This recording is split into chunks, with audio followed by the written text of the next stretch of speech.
اب وہ لب ہلتے ہیں۔ اللہ کے پاک حبیب صلی اللہ علیہ وسلم ارشاد فرماتے ہیں، اپنے پیدائش کے ذکر کو بیان فرماتے ہیں۔ جو آپ میلاد کا لفظ استعمال کرتے ہیں، یہ میری اور آپ کی خوش نصیبی ہے کہ ہماری زندگیوں کا عنوان ہی مدینے والے کا میلاد ہے۔ یہ ہماری عزت ہے۔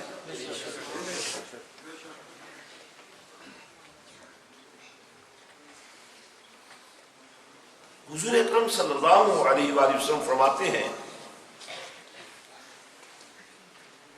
1,00,000 اور کئی ہزار پیغمبر، نبی اور رسول میرے تشریف لانے سے پہلے اگرچہ تشریف لا چکے تھے، عبادات، مناجات، دعوت، تبلیغ کا ایک نظام لوگوں کے سامنے رکھا جا چکا تھا۔ سجدہ ریزیاں بھی ہوتی رہیں،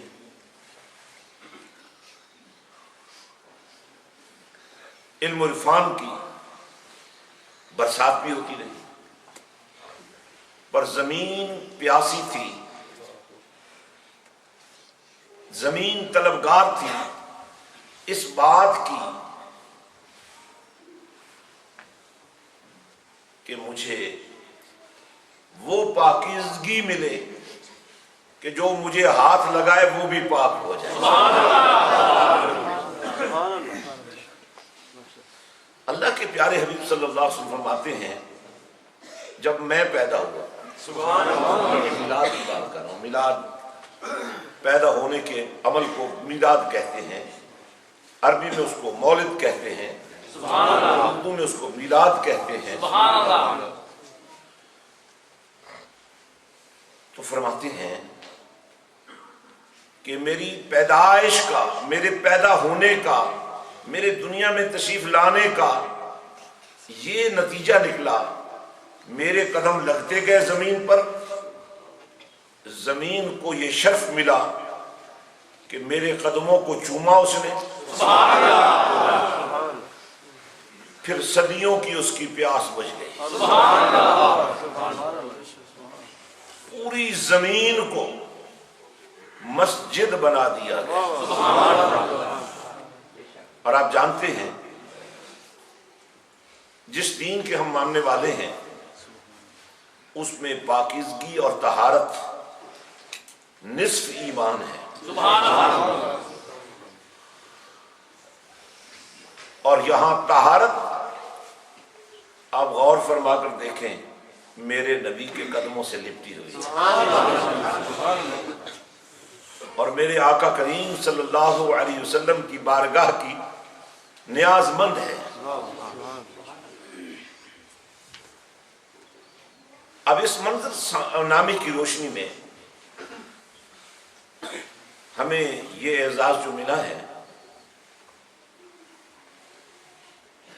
کہ ہم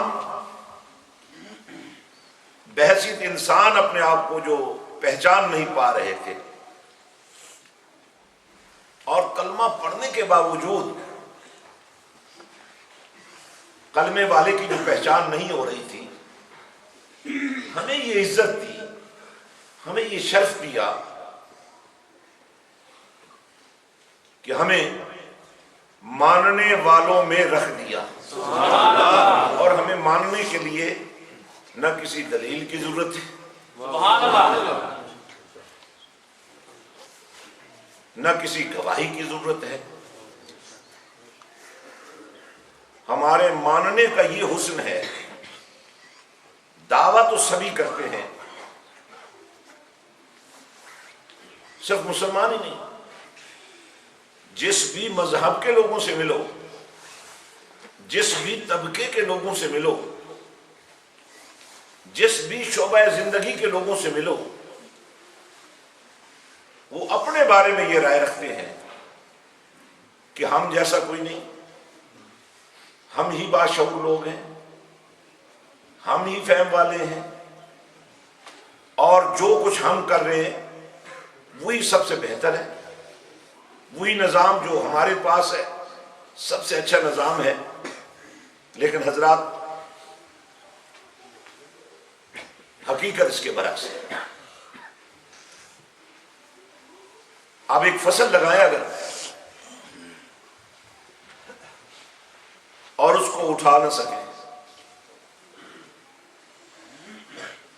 درخت لگائیں نہ اس کا سایہ آپ کو نصیب ہو، نہ اس کا پھل آپ کو نصیب ہو.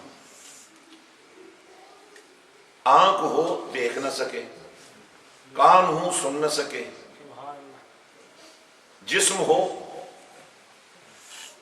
شعور نہ ہو، علم ہو ادب نہ ہو. سبحان اللہ.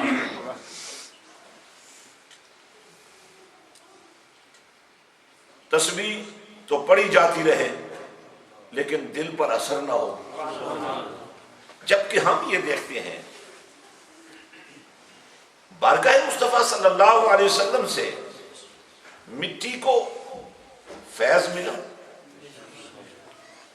آج بھی اگر کوئی شخص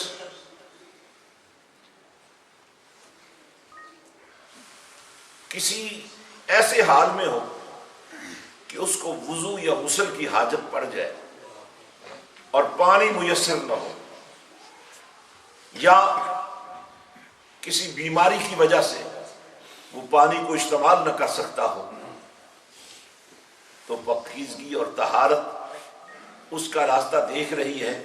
شرط یہ لگائی ہے کہ ذرا ایک دفعہ نبی کے قدموں کو چومنے والی مٹی کو اپنے منہ پر مل کر تو دیکھا. نعرہ تکبیر، نعرہ رسالت، نعرہ حیدری، جشن عید میلاد النبی. سیدی مرشدی یا نبی یا نبی، غلام ہے غلام ہے رسول کے غلام ہیں، غلام یہ رسول میں موت بھی قبول ہے، جو ہو نہ عشق مصطفیٰ زندگی فضول ہے. اب آپ غور فرمائیں حضرات، اگر محض مٹی کا یہ مقام ہو سکتا ہے